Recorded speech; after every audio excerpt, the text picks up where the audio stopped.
हर की पूजा दुलंभ है संतो, कहना कछु न जाई। यह वाणी तीसरी पातशाही संत श्री गुरु अमरदास जी की है। आप संत श्री गुरु नानक साहिब के उपदेश को अपनी इस वाणी में बहुत ही अच्छे से समझा रहे हैं।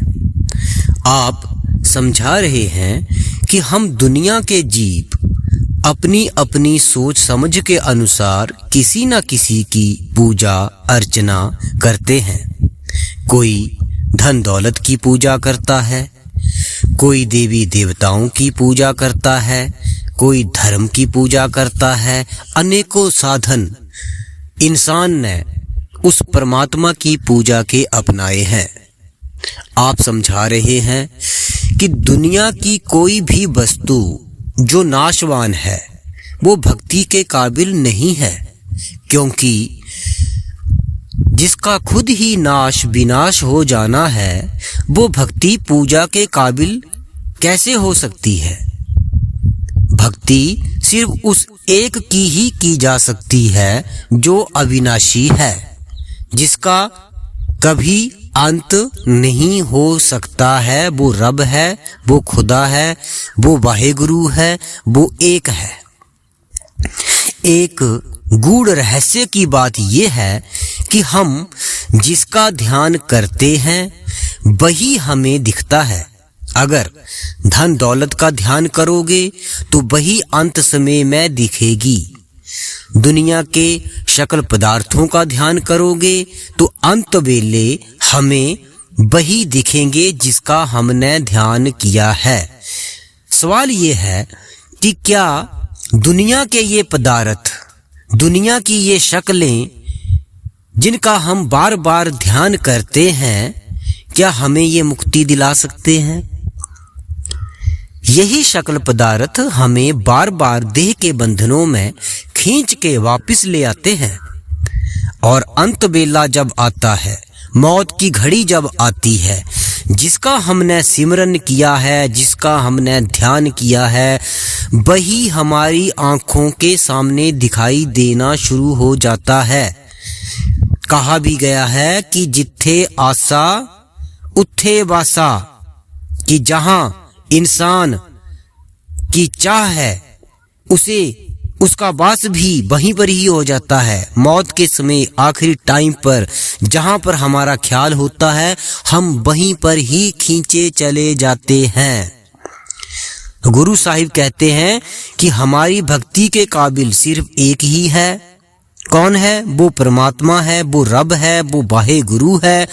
उस एक के हजारों नाम हमने भक्ति और प्रेम में रखे हैं। आप संत श्री गुरु नानक साहिब जी की वाणी का कोई भी शब्द पढ़ लें, हर एक शब्द में नाम की ही महिमा का गुणगान मिलेगा।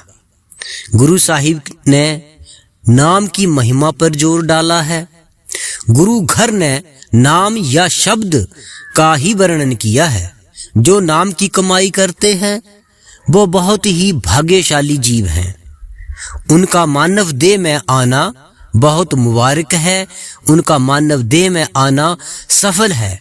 गुरु साहिब कहते हैं कि जिनको गुरु घर की वाणी की समझ भी आ जाए, थोड़ा सा भी समझ लें, तो वो भी अनेक वहमों से, अनेक प्रकार के भ्रमों से निकल जाते हैं।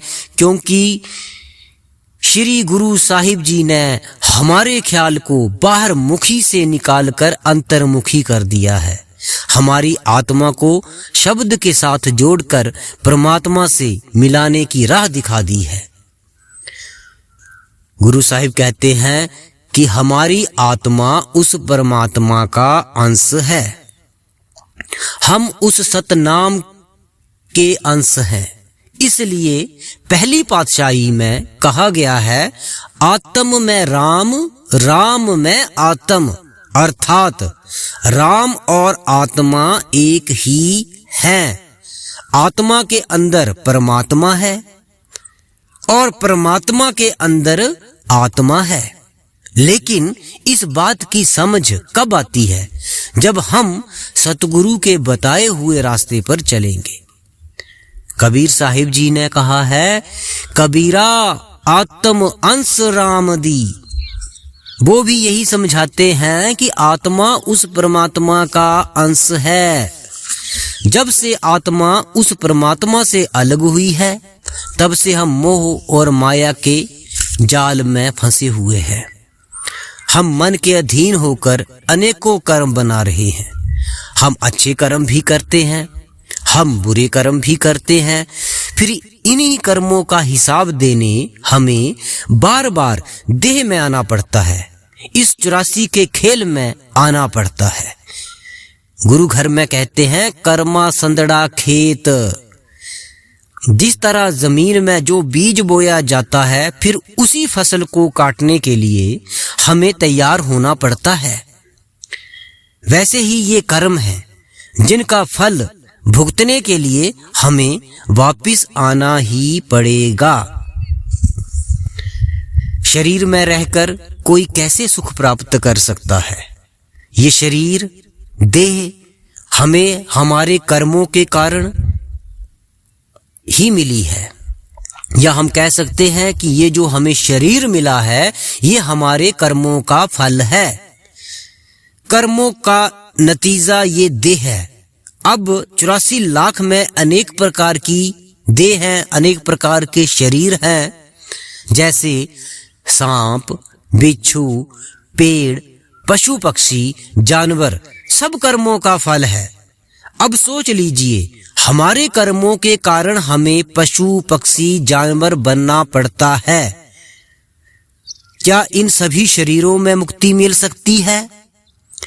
हम मनुष्य की देह में बैठे हैं, इसे टॉप ऑफ द क्रिएशन कहते हैं। सनातन में इस देह को नर नारायणी देह कह के बयान किया गया है। मनुष्य में विवेक और बुद्धि दोनों मौजूद हैं।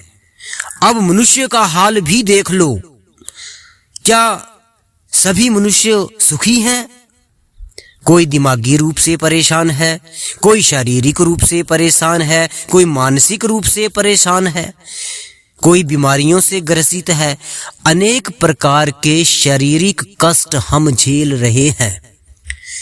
किसी के घुटनों में दर्द है, किसी की पीठ में दर्द है, किसी की किडनी खराब है, किसी के बाजू में दर्द है, कोई डिप्रेशन का शिकार है। किसी की औलाद नहीं है, वो औलाद के लिए तड़प रहा है। जिसकी औलाद है, वो जमीनों जायदादों के लिए अपने ही भाई के खून का प्यासा बनकर बैठ गया है। कोई हॉस्पिटल आपको खाली नहीं मिलेगा। अनेकों बीमारियों से ग्रसित लोग हॉस्पिटलों में हर दिन जा रहे हैं। कोई कोर्ट या कचहरी आपको खाली नहीं मिलेगी। अनेक प्रकार के विवाद कोर्टों में, कचहरियों में लोगों के आपस में चल रहे हैं। क्या क्या तमाशे यहाँ हो रहे हैं। ये महाजाल है। कोई धर्म के लिए लड़ रहा है, कोई जमीन के लिए लड़ रहा है, कोई मजहब के लिए लड़ रहा है। ये दुनिया के हाल है। कोई अपने खुद के शरीर से ही दुखी है और मौत कब आ जानी है इसका पता नहीं है। इसलिए गुरु घर ने समझाया है कि आत्मा स्त्री है और इसका पति वो परमेश्वर है। जब तक पत्नी रूपी स्त्री आत्मा उस परमात्मा से नहीं मिलती, ये सुहागण नहीं हो सकती। मरण जन्म के दुखों से छुटकारा पाने के लिए आत्मा को परमात्मा में समाना होगा। ये रिश्ता भक्ति और प्रेम का रिश्ता है।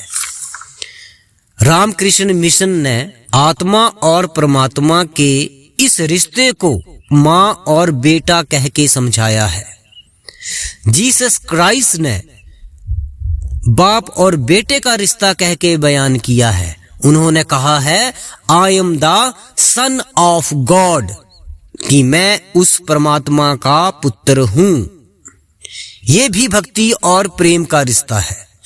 इसलिए हम समझ सकते हैं कि आत्मा और परमात्मा का रिश्ता केवल और केवल भक्ति और प्रेम का रिश्ता है। इसलिए संत महात्मा कहते हैं कि मालिक को केवल अपने प्रेम से प्यार है। कहा गया है कि मालिक के घर में केवल भक्ति और प्यार, अर्थात परमात्मा की प्राप्ति केवल भक्ति और प्रेम से की जा सकती है। इसलिए गुरु साहिब जी ने कहा है, तिन प्रेम किया तिन ही प्रभ पायो, कि जिसके हृदय में परमात्मा के लिए प्रेम है उनकी भक्ति सफल होगी। तिन प्रेम कियो तिन ही प्रभ पायो। संत श्री पलटू साहिब ने कहा है, मालिक के दरबार में केवल भक्ति और प्यार। दादू साहिब ने कहा है, इश्क अल्लाह की दात है, इश्क अल्लाह की जात है। अगर आप परमात्मा का धर्म जात पूछना चाहते हो कि ऐ रब, ऐ परमात्मा, बताओ हमें आपकी क्या जात है, तो उत्तर सिर्फ एक ही है, प्यार, प्रेम। जीसस क्राइस्ट ने कहा है, गॉड इज लव, कि परमात्मा प्यार है। इसलिए संत महात्मा कहते हैं कि मालिक से मिलने का रास्ता भक्ति और प्रेम है। संत श्री गुरु नानक जी ने कहा है कि जिथे लेखा मंगिए तिथे जात न जाई, कि जहां पर कर्मों का हिसाब होगा वहां ना शरीर जाएगा, ना जात जाएगी, ना कोई धर्म जाएगा, ना कोई वर्ण जाएगा। वहां कोई नहीं पूछेगा कि ऐ इंसान तू कहां से आया है, तू अमेरिका से आया है, तू अफ्रीका से आया है, तू भारत से आया है या रशिया से आया है। वहां पर सिर्फ कर्म देखे जाएंगे, वहां पर कोई किसी की जाति नहीं पूछी जाएगी। कबीर साहिब कहते हैं, जात पात पूछे ना को, हर को पूजे सो हर को, कि उस परमात्मा के घर में आपकी जातें नहीं पूछी जानी हैं। पलटू साहिब कहते हैं कि पलटू ऊंची जात का मत करे कोई अहंकार, साहिब के दर में केवल भक्ति और प्यार। इसलिए परमात्मा के घर पहुंचने के लिए सिर्फ भक्ति और प्यार की जरूरत पड़ेगी। अब सवाल ये है कि परमात्मा को हमने कभी देखा नहीं, जिसको हमने कभी देखा नहीं हम उसकी भक्ति कैसे कर सकते हैं? जिसको हमने सुना नहीं हम उसके साथ प्रेम भी कैसे कर सकते हैं? क्योंकि हम दुनियादारी आदमी हैं। हमने धन दौलत को देखा है, इसलिए धन दौलत से कुदरती रूप में प्रेम है। हमने अपने माता पिता को देखा है, इसलिए कुदरती रूप से अपने माता पिता से प्रेम है। हमने अपने बच्चों को देखा है, इसलिए हमें अपनी औलाद से प्रेम है। हमने दुनिया के शक्लों पदार्थों को देखा है, इसलिए इनसे प्रेम है। हम कैसे दुनिया की नाशवान वस्तुओं से छुटकारा पा सकते हैं और उस एक की भक्ति कैसे कर सकते हैं? तो गुरु साहिब ने कहा है कि हर की पूजा दुलंभ है संतो, कहना कछु ना जाई। संतो गुरुमुख पूरा पाई, नाम पूज कराई। गुरु साहिब कहते हैं कि ये हमारा मन है जो दुनिया की शक्लों पदार्थों से प्रेम करता है। हम दुनिया की शक्लों पदार्थों के भ्रम में मोहित हैं। हम इन्हीं को सच मानते हैं। ये माया का महाजाल है, महाजाल। संत इसे महाजाल कह के बुलाते हैं। जो सच है वो परमात्मा है, वो रब है, वो खुदा है, वो वाहे गुरु है, वो एक है। उसको हम भूल कर बैठे हैं। मन दुनिया के मोह को, दुनिया के प्रेम को छोड़ने के लिए कभी तैयार नहीं होता। गुरु नानक साहिब कहते हैं, नाम मिले मन तृप्तिये। जिस समय नाम मिल जाता है मन को शांति मिलना शुरू हो जाती है। हर हर नाम अमृत रस मीठा। नाम अमृत है। मन की एक कमजोरी है, मन शौकीन है। इसको लज्जत, किसी भी चीज की लज्जत, शौक बहुत जल्द लग जाता है। जब नाम रस मन को मिलना शुरू हो जाता है, इसको नाम रस की लज्जत लगना शुरू हो जाती है, इसको नाम का शौक लगना शुरू हो जाता है। संत महात्मा उदाहरण देते हैं कि जिसको मीठा खाने की आदत पड़ जाती है वो फीका खाना बंद कर देता है। अगर कोई सिक्के मांग रहा है, मांग मांग के सिक्के इकट्ठे करता है, आप उससे सिक्के मांगोगे तो वो अपनी मुट्ठी बंद कर लेगा। लेकिन जब उसको नोट मिलना शुरू हो जाएंगे, आप 100 रुपए का नोट उसको दे दो तो उसका सिक्कों से मोह छूट जाएगा, उसको नोटों से प्यार हो जाएगा, वो सिक्कों को भूल जाएगा।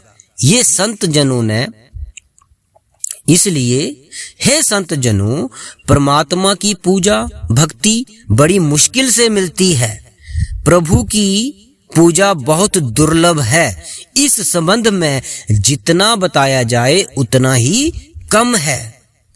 हे संत जनों, जो मनुष्य सतगुरु की शरण पकड़ता है, सतगुरु के बताए हुए मार्ग पर चलता है, नाम जपता है,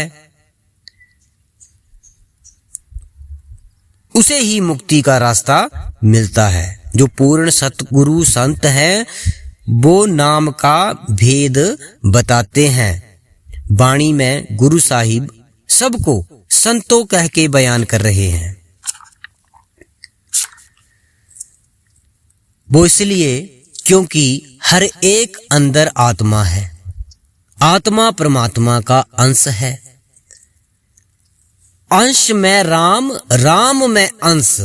हर आत्मा में परमात्मा है। इसलिए हर मनुष्य के अंदर संत बनने की काबिलियत परमात्मा ने पहले ही रख दी है।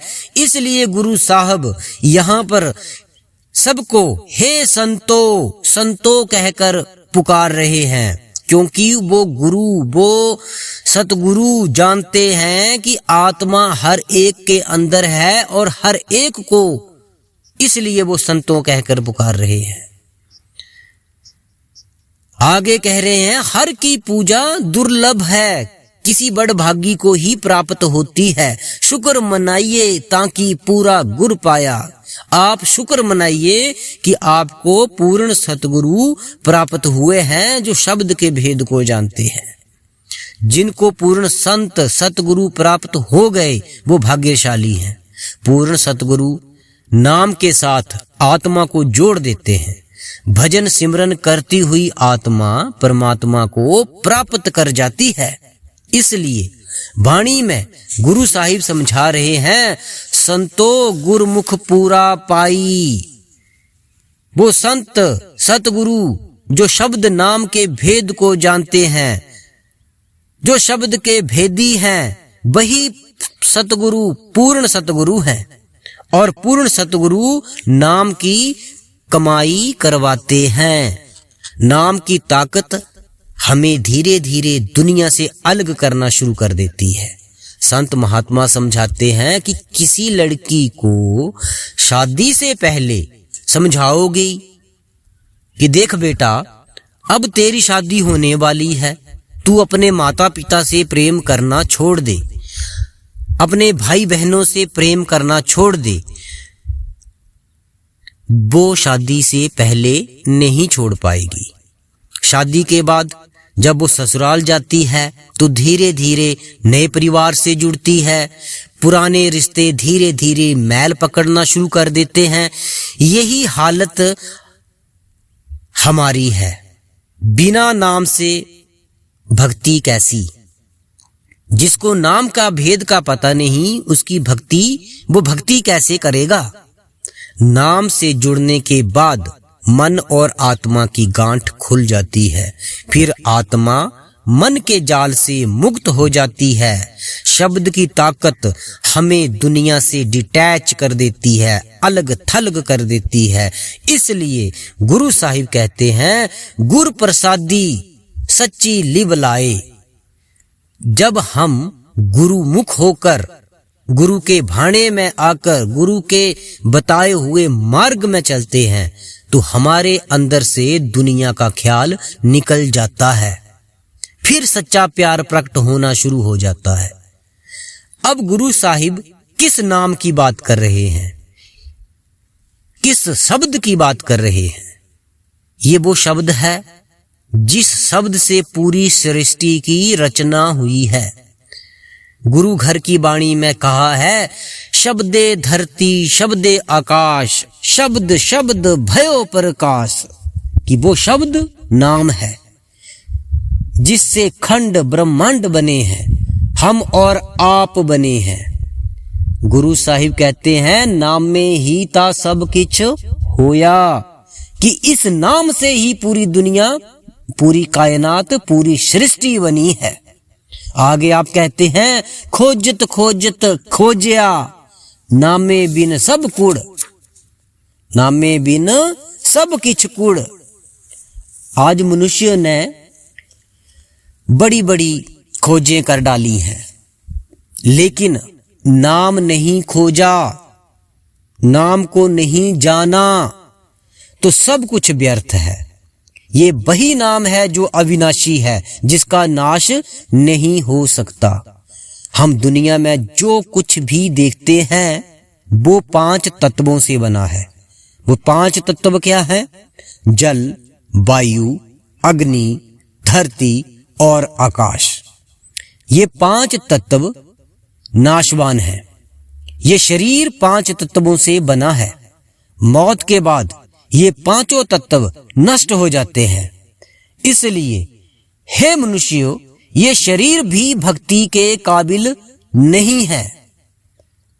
आपने देखा होगा लोगों ने शरीरों की पूजा करना भी शुरू कर दी है और इस बात को भूल कर बैठ गए हैं कि जिसका खुद नाश हो जाना है एक दिन, जो एक दिन मिट्टी में मिल जाएगा, जो 5 तत्वों से जो चीज बनी है उसको नष्ट होना ही होना है, और हम उसकी भक्ति में लगे हैं।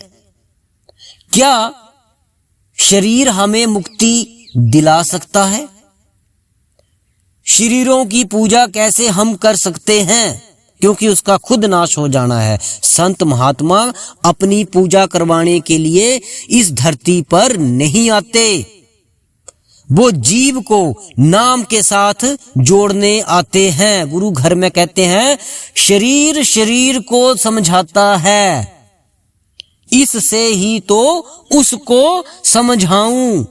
वो परमात्मा पूर्ण सतगुरु देह के रूप में हमारे बीच में आते हैं, तो वो कोई अपनी पूजा करवाने के लिए नहीं आए, वो शरीर का रूप इसलिए धारण किया कि वो हमें शब्द के साथ जोड़ सके। पूर्ण सतगुरु शब्द के साथ जोड़ते हैं, वो शब्द को शब्द से मिलाते हैं। शरीर शरीर को समझा सकता है, लेकिन शरीर शरीर की जब भक्ति करेगा तो नुकसान होगा। अब भक्ति किसकी करनी है? उस अविनाशी की। कैसे करनी है? नाम के साथ जुड़ के करनी है। गुरु घर उस नाम की महिमा करते हैं जिसने इन 5 तत्वों को जन्म दिया है। गॉड, भगवान, द क्रिएटर, रचनाकार, वो नाम, वो रब, वो खुदा, वो शब्द, वो एक अविनाशी है। वो नाम न लिखने में आता है, न बोलने में आता है। जिस नाम ने सारी कायनात बनाई है, उसको शब्दों में कैसे बयान करोगे भाई? कोई कैसे उस नाम को शब्दों में बयान कर सकता है? जीसस क्राइस्ट ने कहा है, आंखों के होते हुए भी आप उसको देख नहीं सकते, कानों के होते हुए भी आप उसको सुन नहीं सकते। केवल आत्मा उसको सुन सकती है, केवल आत्मा उसको देख सकती है। शरीर में इतनी ताकत नहीं होती। गुरु घर में कहा है, अखां बाजो देखना, बिन कन्ना सुनना, पैरों बाजों चलना, जीबा बाजों बोलना, नानक हुक्म पहचान के ता खसमें मिलना। गुरु साहिब समझा रहे हैं कि शब्द धुन को पकड़ के चलना, तब मालिक परमात्मा ने मिलना है। आगे वाणी में लिखा है, हरि बिन सब कुछ मैला संतो, क्या हो पूज चढ़ाई। हरि सच, हरि साचे भावे, सा पूजा होवे भाणा मन बसाई। कि हे संत जनों, परमात्मा की पूजा करने के लिए दुनिया में अनेक मनुष्यों ने अनेक प्रकार के साधन अपनाए हैं। कोई फल फूल चढ़ाकर पूजा कर रहा है, कोई धूप दीप चढ़ाकर पूजा कर रहा है, कोई ज्योति जला रहा है। अनेकों साधनों से अपने अपने हिसाब से पूजा कर रहे हैं। गुरु साहिब यहाँ समझा रहे हैं कि उस प्रभु के नाम के बिना हर एक चीज मैली है। उस नाम के बिना जो भक्ति है वो पूरी नहीं है। हरि, रब, वाहिगुरु की सच्ची पूजा मालिक के भाणे में रह के नाम की कमाई में है। पूजा करे सब लोक संतो, मन मुख थाई ना पाई। गुरु साहिब समझा रहे हैं कि मन मुख की पूजा परमात्मा के घर में स्वीकार नहीं हो सकती। मन मुख कौन है? जिसका ध्यान दुनिया में रहता है। शब्दे मरे मन निर्मल संतो, ए पूजा थाई पाई। जो शब्द की कमाई करके मन को पवित्र कर लेता है वह परमात्मा को प्राप्त कर लेता है। गुरु साहिब समझा रहे हैं कि हे परमात्मा, हम अपने कर्मों के कारण तेरे से बिछड़े हैं। हमारे अंदर योग्यता ही नहीं है कि हम तुझ तक पहुंच सके, तुझे पा सके। हे प्रभु, तू हमारे ऊपर दया कर, मेहर कर और अपने आप हमें अपने से मिला ले।